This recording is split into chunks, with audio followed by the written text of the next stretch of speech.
morning po ngayon, pero tuloy-tuloy itong vlog, ha? Yes. Okay. Maraming salamat for inviting me. Thank you for being here.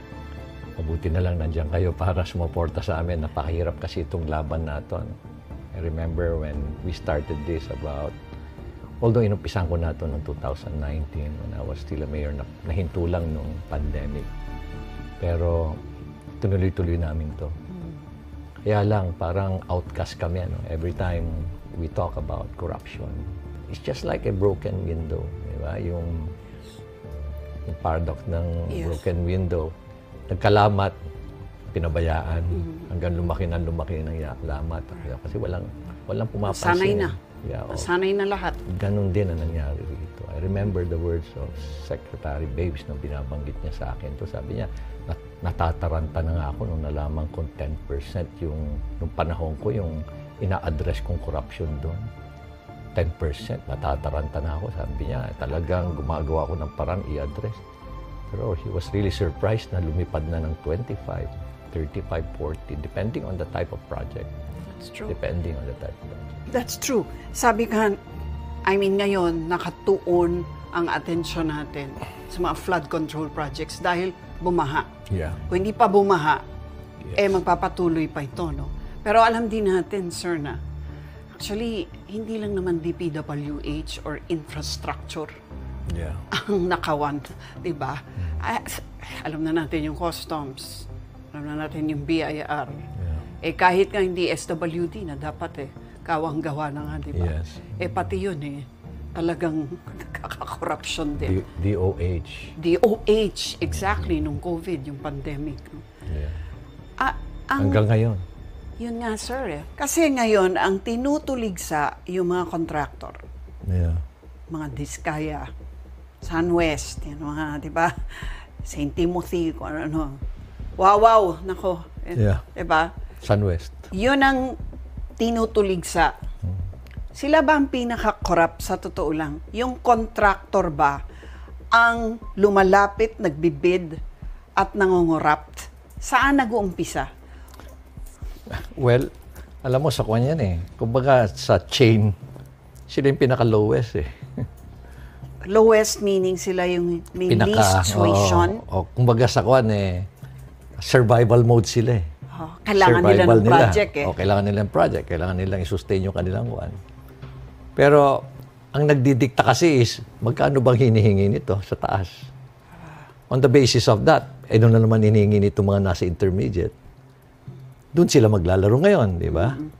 So, makikita mo dyan na. Yung tinatawag na SOP, di ba? Yes. Kasi nga, ang naging kalakaran for you to win a project, magbibid ka. 3 lang ang criteria Hindi naman yung 9184 3 lang ang criteria Hindi naman lowest bidder o kaya net financial, hindi naman tinitingnan yung net financial contracting capacity or your paid up capital, hindi naman yung tinitingnan. Anong tinitingnan? Alam mo kung anong tinitingnan? Unang criteria ay sino ang makakapagbigay ng pinakamalaking porsyento?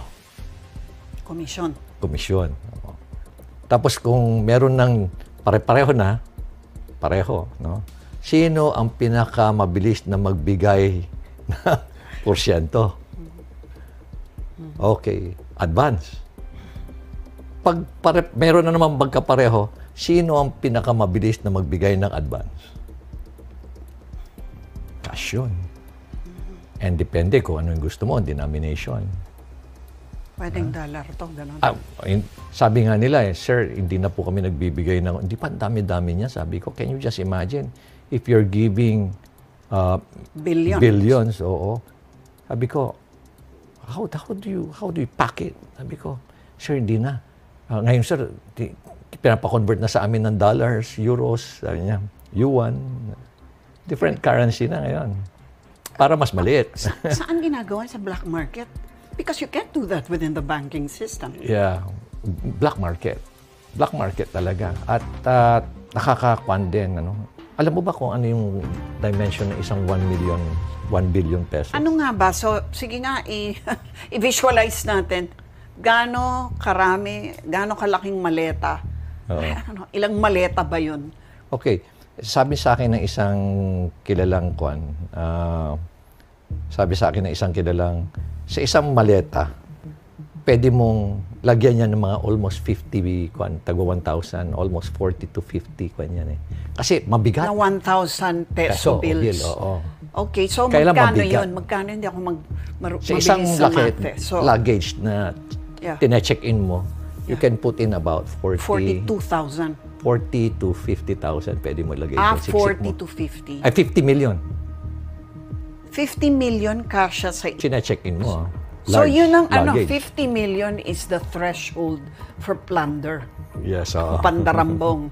So it just takes 50 million, one maleta. One maleta. Oo. To, large luggage. Yeah.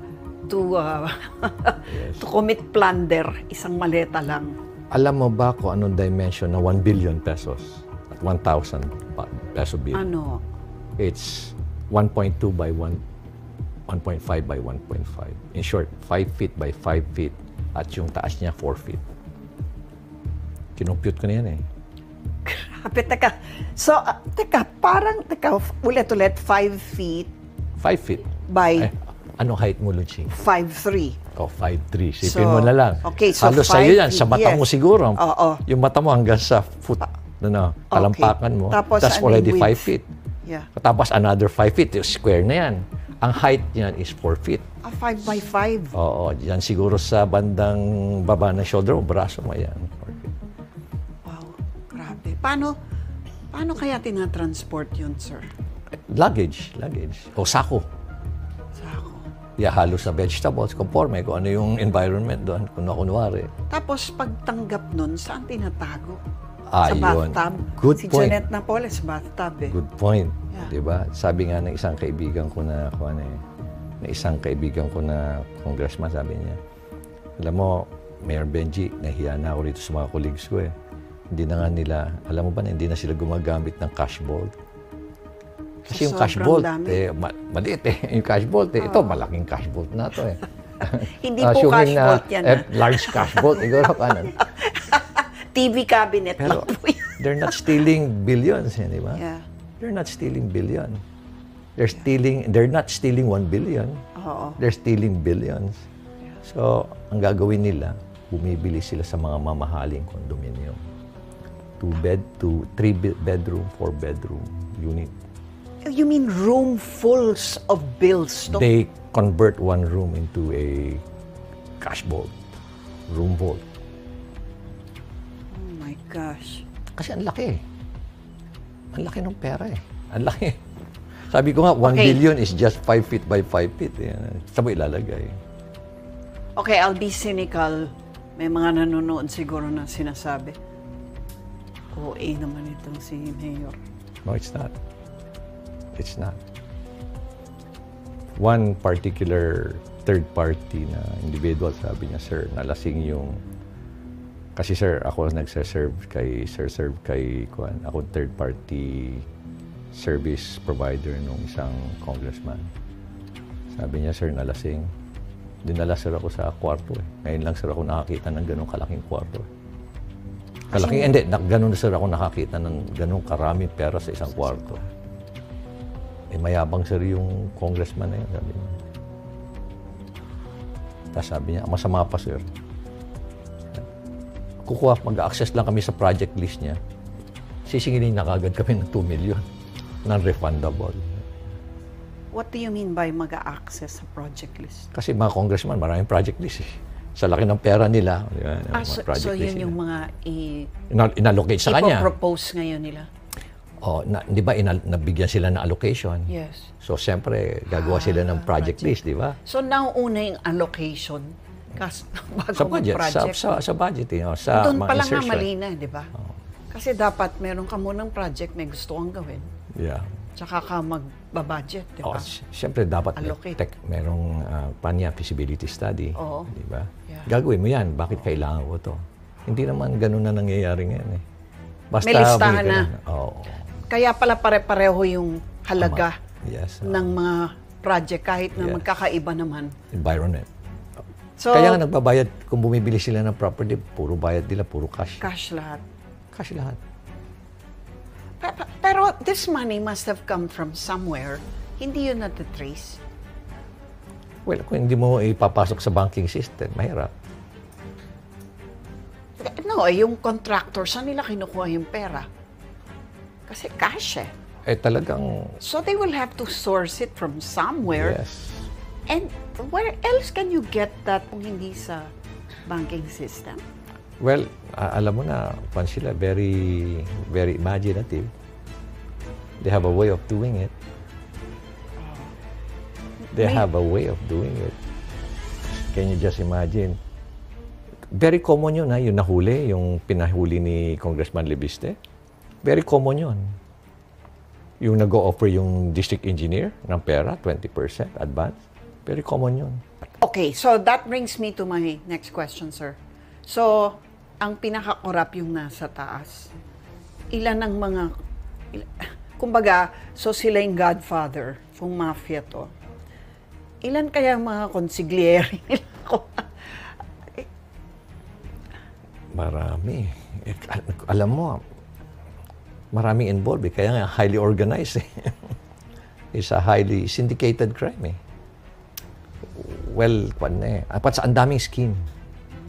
Patrigyan ako, meron na naman yan. Iba pa pala yan. Iba pa pala yan. Scheme? What do you mean? Ang daming klaseng scheme. Depende ko ano yung project.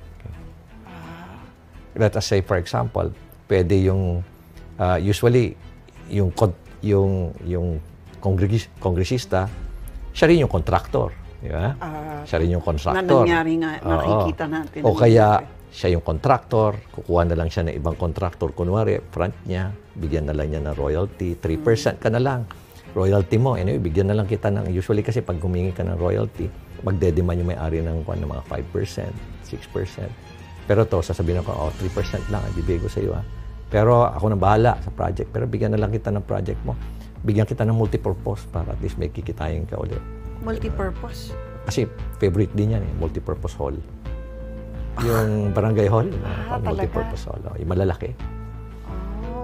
Inumpisan ko yan sa Baguio. Yung alin? Yung multipurpose hall. Isa ako sa mga nauna dyan, sa mga malalaking. Na magpatayo? Hindi ka naman siguro nangupit. No? Ay, bawal yun. Bawal yun. Bawal sa Baguio. Kaya maraming kwan sa Baguio kasi bawal. Ano yung mga pinaka-paborito nilang mga project na napakadaling magpatong? Okay. Una is flood control. Kasi puro ilalim ng lupa yan Hindi nakikita. Nakikita. Pangalawa yung asphalt overlay. Yan. Not really in order, asphalt overlay. Kasi let us say yung isang asphalt yung Instapave, ilang millimeter yan Oo. ang kapal Yeah. Pero hindi nila pipisunin gaano. Para makapal siya. Kasi pag pinisyon mo yan, lalagay ka naman ilang kilometers yan. Correct. So hindi nila lalagyan yan. Kaya makita mo pag umulan, wala, butas-butas na naman. So race to being substandard? Yes, o gano'n. Tapos makikita mo na pati yung width, hindi pare-pareho. Mandadaya lang sila ng mga 10 meters, di mo mahalata Grabe, no? Tapos maya-maya, nandadaya sila. Another is yung road opening. To nowhere? Oo. Road to nowhere, yung sa parang amin, sa inyo. road to nowhere yun. Magbubukas ka ng kalsada na gano'n. Kasi pwede mong sabihin na, let us say, ang tatanggalin lang talaga is 10,000 cubic meters. Palalabasin nila na 100,000 cubic meters ang tinanggal. Okay. Anyway, yung mag-i-inspect naman aabutan lang nila yun Yeah. Kasi yung mga yan, mga gaano ang halaga. I mean, kunyari, road opening, mga ilang milyon yan, ilang daang milyon yan. Ang ginagawa nila, dahil yung paborito ng kongresista, talagang sila may hawak talaga yung district engineer. Oo. So yung district engineer, ang range kasi noon ng authority noon is 150 million, di ba? And below. So ang gagawin nila, ililimit lang nila ng mga 130, 120 million para nandun pa lang yung pondo. Pasok pa rin. Tapos imumulti-year nila ngayon. Next year. At paki-explain ngayon. So, ano yung limit na 150 million Sa- for the district engineer? Sa district engineer ng DPWH, ang limit lang niya na may authority Project. siya supervise ng project is 150 million. So, below. over and above 150 million? Regional. regional na. Hindi na hanggang nila, alam ko, mga hindi na 400 nila million. project yun. Hindi na project ni Congressman 400. yun. Oo. Sino Hindi rin. Conforme rin. Pwede rin regional. Congressman pa rin ang may project. Pwede pa rin. Oo naman. Tapos, pag ano yung regional, ano naman ang limit nun? 400 million. Okay, 400 million. Tapos, above Central the na yan. regional. Central. Sino naman yung mga tao sa sentro, yung mga pwedeng kumubra dyan? Ay, mga USEC. USEC level na. May USEC nga dyan na yun ang trabaho niya talaga, kumubra eh. Siya na rin na nagdi-deliver. Wow, grabe. So talaga Congress, through the district engineers, Yes. tapos pagka regional, district engineer din na regional level. Regional director. Regional director na pala. Yeah. Tapos, after that, pag mas mataas pa, Doon na sa central office. na, meaning, central office ng DPWH. Yes. USEC level na to. Ilan USEC. yun? Ilang USEC yan? Nabanggit sa akin, may ilan sila doon eh. Ilan sila doon eh, na involved dyan sa syndicated nila eh. Okay. Crime nila eh. Okay. Yeah. Meron nga dyan, ang trabaho niya, mangolekta lang eh. Alam naman nila kung sino. So, okay. Alam naman nila kung sino. Nagkukunwari na lang yung iba na wala silang kaalam-alam. Alam nila kung sino. Alam mo, pagkausap mo na sila masinsinan, alam nila kung sino. Alam din nila kung ano yung MO. Inside DPWH, alam nila yung alam nila yung kalakaran. Alam nila yung kalakaran. Okay, I don't wanna ask this question, but it's the logical question to ask. So, alam ni Secretary Bonoan? Ay, posibleng hindi mo malalaman. Ano na lang, ikaw ang head ng department, ikaw ang manager, ikaw ang leader. Hindi, by alam, I mean, kilala niya. Ay, oo, kilala niya. Pero anong magagawa? Palagay ko Yeah. Personally sa akin, tatanungin mo ako, you're a leader, hindi mo alam kung anong nangyayari sa opisina mo. Napaka-imposible yan. Alam mo. Something is happening, alam mo. Ako nga, noong 2023, nagdala pa nga ako ng makapal na document sa kanya. Ito yung ginagawa ng district engineer nyo, Mr. Secretary. Binigay ko sa kanila eh. Tapos puro substandard. Nag-file na ako ng kaso ito. Wala din. Wala rin nangyari. Sa totoo lang, walang nangyari. Doon ako na-frustrate eh. Sabi ko, ni-raise ko na yung issue sa inyo. Tapos wala pa. Ako pa yung pinagpa-filean ng in cahoots with this, itong mga tiwaling engineer ng DPWH. Ako patuloy yung pinagpa-filean nila. Gumamit sila ng isang politiko. Ako na tuloy pinailan nila. Dami rin nilang pinail sa akin eh. Yun, nagkakadismissan.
So, okay, kung kayo ang DPWH Secretary na nachichismis na baka raw nga kayo ang i-appoint, no? Pero dininay nyo na yan, napanood ko eh. Yeah, I don't qualify. I don't qualify. Pero assuming you were the leader of DPWH and alam nyo na nangyayari to at kilala nyo, ano bang pwede niyang gawin? Kasi hindi ka naman pwedeng basta-basta na lang magtanggal ng tao, mag-memo. May due process eh. Yeah. Meron kasing civil service and security of tenure sa government. Well, first thing is you have to conduct an investigation to justify your actions. At doon sa investigation naman, marami ka na makikitang ebidensya. Nag-conduct na ako ng investigation. Kayo pa, hepe ng CIDG to, no? Oh. So, makikita mo yan. Hindi nila maitatago yan. Makikita mo kaagad yan. Lalo-lalo ngayon na they are now very complacent. They're very complacent. Kaya nga, nakita mo, nagtataguan sila ng mga dokumento. Alam mo ba na ilang beses ako nagre-request ng dokumento sa DPWH, walang binibigay sa amin. Sabi mo nga. Tapos pagpatawag namin sila for a hearing sa City Council, hindi sila harap. Ay, binanggit ko yan kay Presidente. Binanggit ko yan. They have their own republic. They don't care. Ganun na sila ka-daring, ka-brazen. Nagulat nga ako na, gumagawa kayo ng project dito sa locality namin na wala man lang kayong katok, wala kayong public engagement, wala kayong engagement sa local government. Dahil iisa lang ang sinusundan nyo, yung kongresista lang. And this is not a sentiment na sa Baguio. This is narinig nga ni Presidente dun sa isang mayor dun sa Benguet. Dinig na dinig niya. Sabi ko, kung naman yun, hindi naman... Anong narinig niya? Nag-complain din yung mayor na wala talagang konsultahan. Nagugulat na lang na nagkakaroon ng project sa lugar nila. I am also the former Secretary General ng League of Cities. Kung talaga, common sentiment.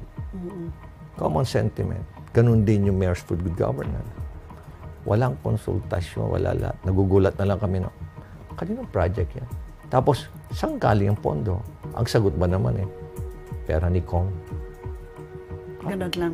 Pera ni Kong. Yun ba yung... Ayun din ang mali sa Pilipino. Feeling nila, pera ni Gob, pera ni Mayor, pera ni Kong. Diyos ko, pera ng taong bayan yan. Yung mga taxes na binayaran ninyo. Hindi na ba kayo natututo? Kumisan itong pag-iisip ng mga kapwa natin Pilipino, baluktot din Kailangan baguhin na rin You were talking about ng maraming schemes. Yes. Okay. So, ano pa yung mga ibang schemes para kumita sila at the LGU level? Ano pa yung mga ibang paraan sana na pwede kayong ma-involve na itsapwera rin kayo? Itong mga cash assistance program. Ayuda. Yan yung laman ng budget ng 2025, yung mga ayuda na yan. Yeah. Alam mo ba na, Lucy, na halos hindi nagamit ng mga politiko yung ninakaw nila? Anong ibig sabihin? Yung ninakaw nila, halos hindi nagamit. Napunta sa kanila yung budget para sa Unlike ayuda. in the past na, hindi ba, magnanakaw sila para may magamit sila sa eleksyon, di ba? Oh. Ito, yung ninakaw nila, halos hindi nila nagamit sa eleksyon. Ha? Binulsa na lang? Buo yun. Ibig ko sabihin, konti lang nagastos nila doon. Kasi, nakagawa sila ng election fund Di ba yung mga AIX, AKAP, di ba? Tupad, MAIT. What Solo do you mean? nila yun. Talagang in-insert nila yun, ginawa nila yun para lang... Walang kaduda-duda yun. Nakita namin yun sa local level yun na walang transparency sa beneficiaries. Hindi binigay yun. Binigay yun. Kaya lang, instead na yung pera, di ba? Pag magbo-vote buying ka, yung ninakaw mong pera, yun ay yung pera mo, personal money mo, yun ay bibigay mo, di ba? Sa Correct. mga tao. So kahit pa paano, may pakinabang yung mga... Diba? Pero dito, di ba nakakakuha sila ng special releases na AKAP. Katulad yan, di ba? Every time na sumama ka kay when you go out, sama ka doon sa mga sorties niya, di ba? When they were promoting yung bagong Pilipinas. Bawat kongresista nun gets 777, 7 million AKAP, 7 million Tupad, 7 million MAIT. That's 21 million. Kung naka-4 na beses ka sumama sa kanya, that's 84 million pesos. In the form of AKAP, yan, lahat yan. Na hindi naman naibigay nung campaign. Hindi. Itong pera na to, yan ang ginamit nila. Pinalabas nila na parang akala mo pera nila yan. So yan ang binibigay nila, 5,000, 5,000. So, nagamit Sa yun? tupad. Nagamit yun, pero lumabas na, yun ang pinang-vote buying nila. Kasi ang fun yun eh. Di ba? Kakausapin nila, pasalamat kayo kay Kong dahil siya ang nagkuhan yan eh. Kaya kita mo nga yung ibang mga kongresista pa eh, nagpa-video pa eh, di ba? Pa-video pa, dahil kay may akap, dahil kay nakita mo yun, yung kongresista na yun, di ba? Ilan sila na nagganon. Diba? Yun ang ginamit nila. Kaya ang election fund yan eh. Alam mo ba na they're not even willing to share. They were not. May instruction sila sa DSWD, sa DOLE na do not share yung list of beneficiaries. Kasi merong policy yun eh, na dapat every 3 months ka lang tatanggap eh. Hindi. Matapos iba-ibang dapat equitable, di ba? Ang distribution. So ano, kanina lang punta? Ay, yung mga supporters nila. Paulit-ulit. At yung mga hindi qualified, kunyari mga teachers, pinagbibigyan. Diba? Pati yung mga leaders. Kasi dapat poorest of the poor yung mga yun, dapat yun. Oo. Tapos, akala mo yung AKAP. Walang kwan yun. Alam mo ba na ang AKAP, walang maayos na kwan yun? Accountability doon? Walang maayos na accounting yun. Walang programa yun. Unlike yung 4P na fund. Yes. Yun, meron yun. Yeah. May kwan yun eh. May requirements. Merong requirement. At the same time, may assessment yun, evaluation yan. Tapos meron talagang monitoring system. Right. Anong nangyari na rito? Nag-graduate ba siya? Yes. Nag-aral ba yung anak mo? Baka ginamit mo lang sa mahjong or sa... Ay, matindi diba? Kasi nag-meet kami doon eh. Yes. Regular ang meeting doon. Tinitingnan sino na nag-graduate. Anong impact? Pero itong mga IX, mga AKAP... Wala. As in, arbitrary kahit kanino? Hindi nga arbitrary. Mabuti pa arbitrary, baka very pa mabigyan na talagang deserving. Qualified eh. Ito dito, listahan talaga eh, ng supporters. Tapos, walang sharing of walang transparency. Sino ang nabigyan? Kami nga sa city, okay, bigay namin. We're willing. LGU, we're willing to share our list. Nasa yung listahan nyo, wag. Ang instruction ang instruction wag. Kaya nga, kuminsan, na-frustrate yung DSWD. They want it to be transparent, pero may instruction na wag. Ginamit sila Kaya nga nalomora lang, alam mo, one of the very professional na department yan, DSWD. Talagang, sila talaga yan. Dedicated, very committed ang mga field personnel yan. Pero pati sila na-frustrate na. Ginamit sila. At yung ibang regional director naman, nagpagamit din. Okay, pero sabi ni Richard Gomez, I'm sure you know na tinira ka ni Congressman Goma na ayusin mo raw muna yung Baguio bago ka mag-akusa ng mga kongresista.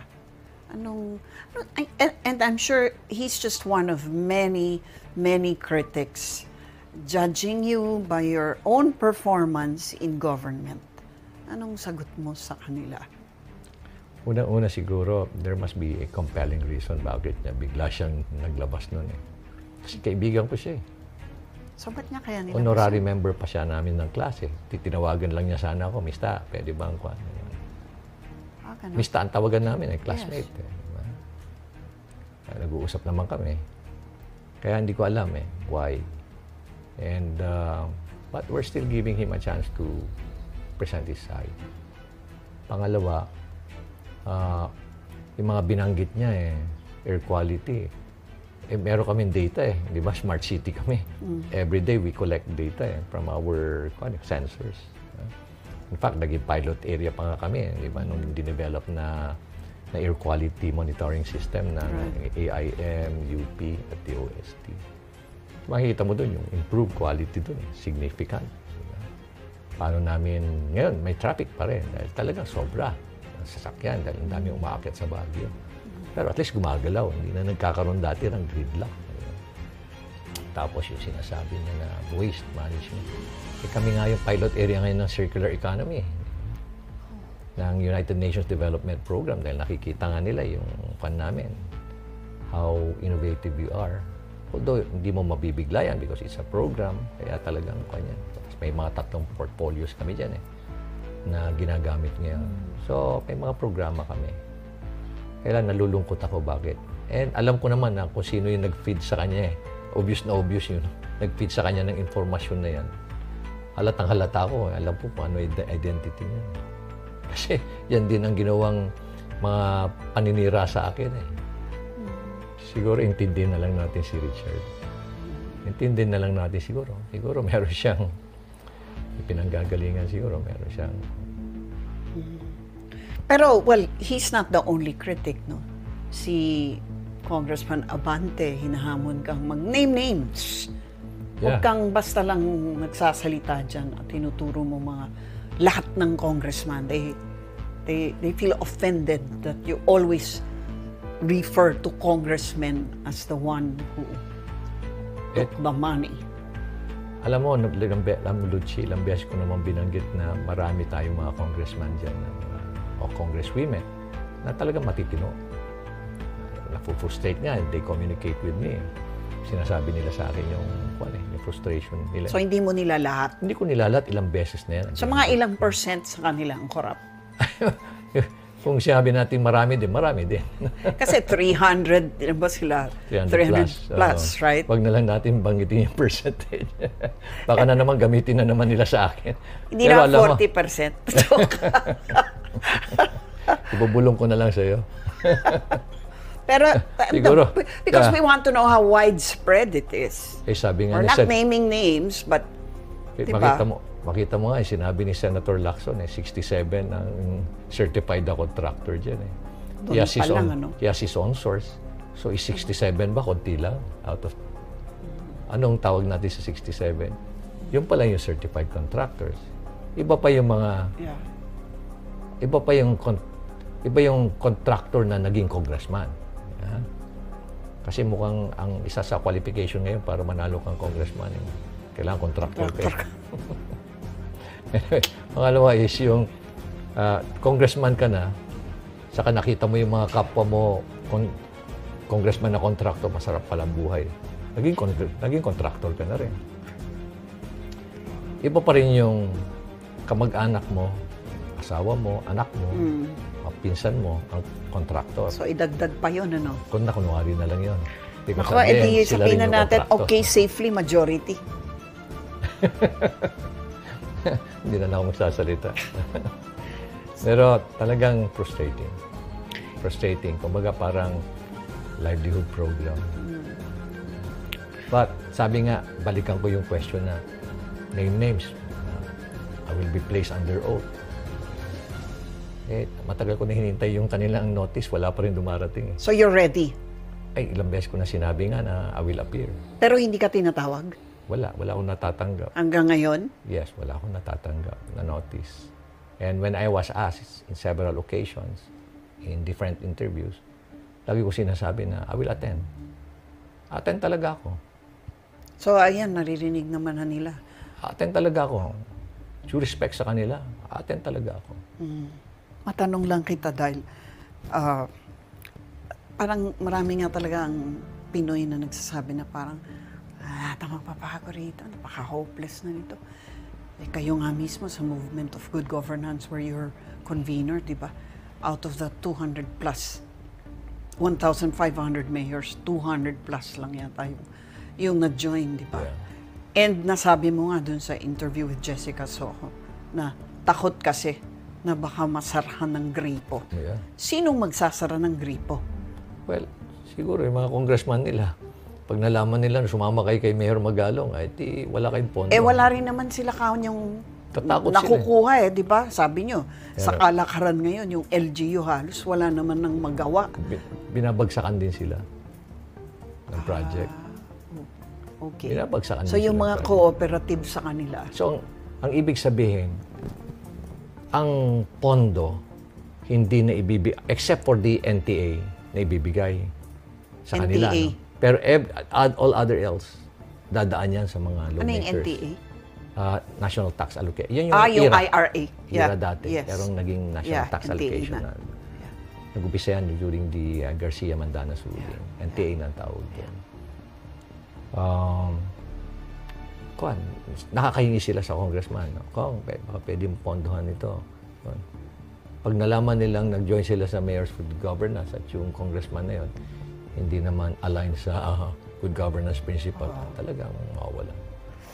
Eh, meron nga isang probinsya dyan na wala eh. Maraming gustong mayor na sumama, pero sila mismo nagsasabi sa amin na baka mawalan kami ng gripo. Ay tubig sa gripo. Kaya hindi muna kami sasama, mayor, pero we support you. In spirit na lang sila. Yes. How do you also operationalize it so that graft and corruption is recognized as a major threat and will require major drastic action to address it? Is that even possible? It's possible. It's How? possible. How do you operationalize? Yun na naman yung word. First is raising awareness. Di pa ba tayo aware? Di pa ba tayo aware sa corruption? Grabing alam na namin. Binulgar mo na 40%. Sabihin ko sa iyo na, Juan, it's easily said than done. Last year, there was a survey. I think that was Pulse Asia or SWS. I think it's SWS. Hunger. When they did the survey in terms of what are the major urgent concerns of Filipinos, nasa number 9 lang ang corruption eh. Or was that 2 years ago? Corruption. Yeah. Number 9 lang, number 11. Doon lang naglalaro yan eh. Diba? Ano usually number 1? Ang number 1 lagi is inflation. Yes. Second is increase Jobs. in workers' pay. Yeah. Peace and order. Diba? Wala yan eh. Pero nung March this year, bigla siyang nag-number 3. Diba? Nag-number 3 siya. Okay. First is inflation, then increase in workers' pay, and then corruption. So, to what do you attribute that? Ito, tuloy-tuloy yung ating awareness program at marami na rin nagsasalita.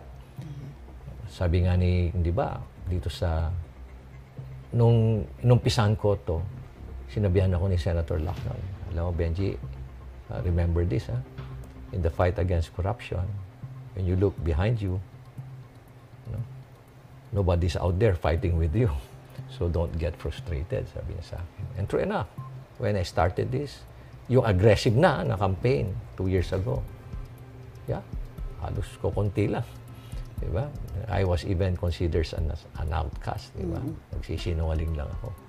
Nobody, konti lang naniwala except for yung Mayor of Good Governance, konti lang yan.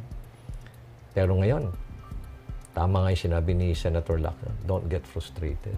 Because eventually, pag nag-raise yung awareness, tumaas yung awareness, people will finally realize, oops, ito na, ang dami na. Pero napakalaking bagay. In fairness to the President, napakalaking bagay yung mahiya kayo, naman kayo na message niya.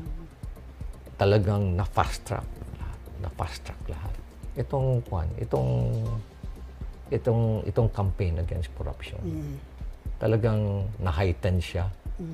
Tapos naliwanagan yung mga tao, bigla na lang, boom! Ganun na pala. Dati-rati sinasabi na natin yung billions ang ninanakaw, pero konti lang nakikinig. Konti lang nakikinig. Pero ngayon, nung nakikita na nila yung ay talaga. Alam mo ba na every time I'm invited to speak and I show them numbers, dati-rati, if you talk only about corruption, in its general sense, okay lang, parang walang gano'n. After that, papalakpakan ka, tatayuan ka. Pero, yung nabivisualize ba nila? Hindi ba siya? Pero once, kaya nga yung mga presentation ko, nakita nyo, may numbers lahat. Diba? And how do I relate it to, how much is 237 billion? Ano magagawa ng 237 billion? Yes. Explain ko lahat yan. In layman's term, alam mo yung mga tao na maski na mga general, mga businessmen, naluluha sila. After my speech, niyayakap nila ako.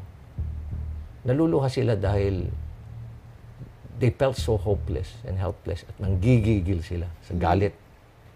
Kaya sila naluluha. Theoretically, if we were to have an honest leader, honest Congress, sabihin na natin, 75% honest government officials, okay? How many generations will it take to get us back on the honest track? Yung talagang Diba? Good question. Ano? I was talking to several well-known finance experts. Yeah. And talagang well-established yung kanilang reputation when it comes to good governance. One is Sir Jess Stanislao. Yes. Ang sabi niya, alam mo, Benji, probably kailangan 2 generation na maayos na presidente. 2 generation? Ay, 2 term. 2 term. So that's na maayos. 12 years. 12 years. That's not too long. Yeah. Buhay pa siguro ako nun. Yeah. Pwede pang abutan, no? Yes. Kaya, ang tanong lang is, how soon will we get that honest governance, no? Well, someone has to start it. Yeah. Someone has to start it. And the best opportunity now is our present leaders have to start it. Even if the president started it, kailangan everybody should toe the line. Kami sa local government, siya na-challenge na nga namin yan eh. Na tayo, nagpabaya tayo eh. Yung nga sinasabi ko, nagpabaya rin tayo eh. Sisihin natin yung sarili natin din. Di ba? Naging complacent tayo, pinabayaan natin dahil kalakaran. Masarap kasi ang pera. Ayaw hindi tayo umiimik. Kaya dapat mabait pa nga si Presidente, sinabi niya, mahiya kayo eh. Kung ako tatanungin niyo, ako sasabihin ko, mahiya tayo. Mahiya tayo. Yan ang sinasabi ko sa mga sarili kong contemporary sa politics. Sasabihin ng mga kabataan ngayon na nagiging aware, no? Anong pwede nilang gawin? Sasabihin ng mga senior na katulad ko na matagal nang alam yan at naririnig ulit at jaded na mahirap nang maniwala. Ano bang pwede nating gawin together? Because it cannot just be the youth. They will have to have the benefit of the wisdom of the ones who came before them, di ba? But at the same time, the ones who came before them are tired and old and are feeling, hopeless. Anong pwedeng gawin? What inspiring words or deeds can be witnessed by us to spur us also into action? And really, what can we do apart from protest, which also we're tired of? Yes. You're right. Tama ka naman. Pagod na rin tayo lahat, di ba? Tapos kuminsan, pag nagpaplano tayo ng anti-corruption, biglang nababago yan eh. Kasi meron isang grupo rin na iibahin niya eh.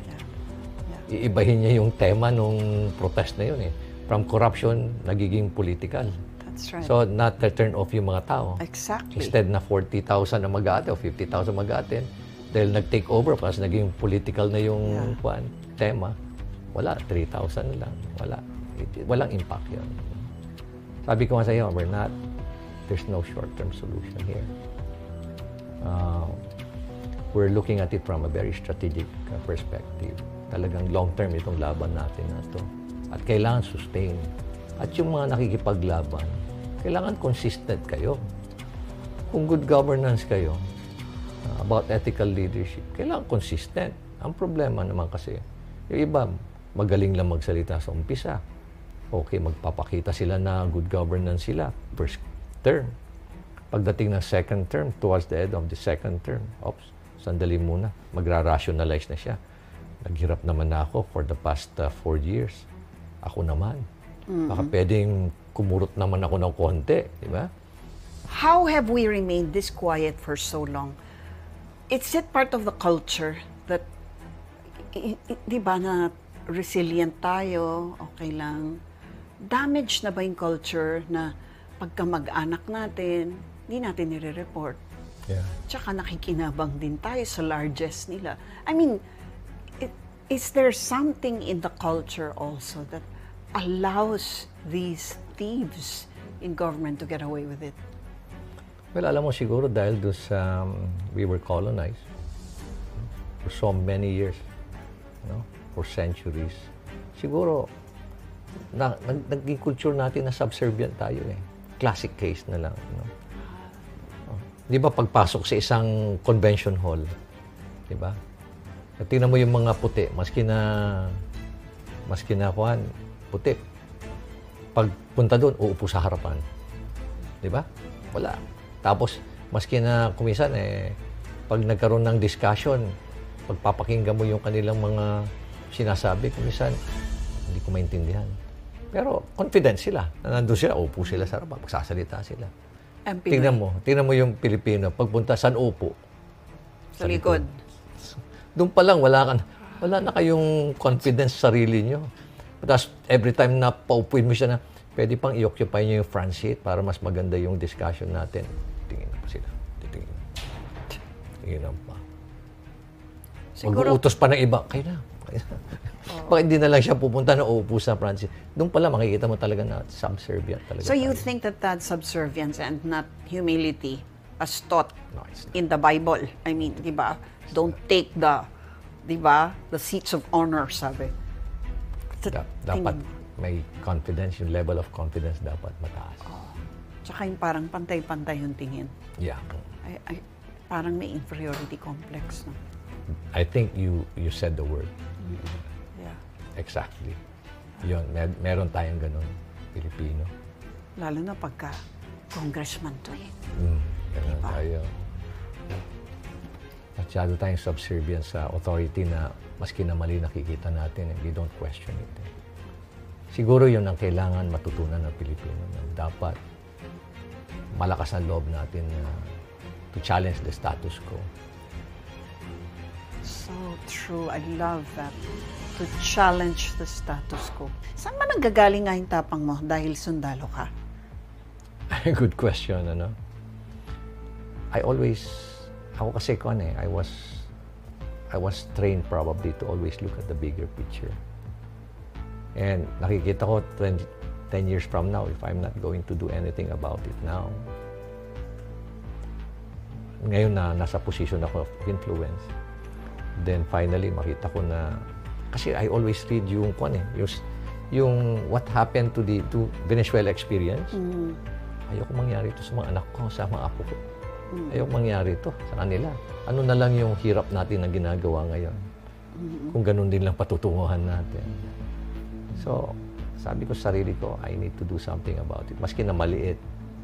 Maliit. But at least, 10 years from now, kung sakaling di man lang ako naging successful, at least I won't be experiencing yung tinatawag nating regret. Sabi nga nila, regret is probably one of the most painful emotions, human emotions. I don't want to experience that. Kahit paano masabi ko sa sarili ko, I did something, pero I lost.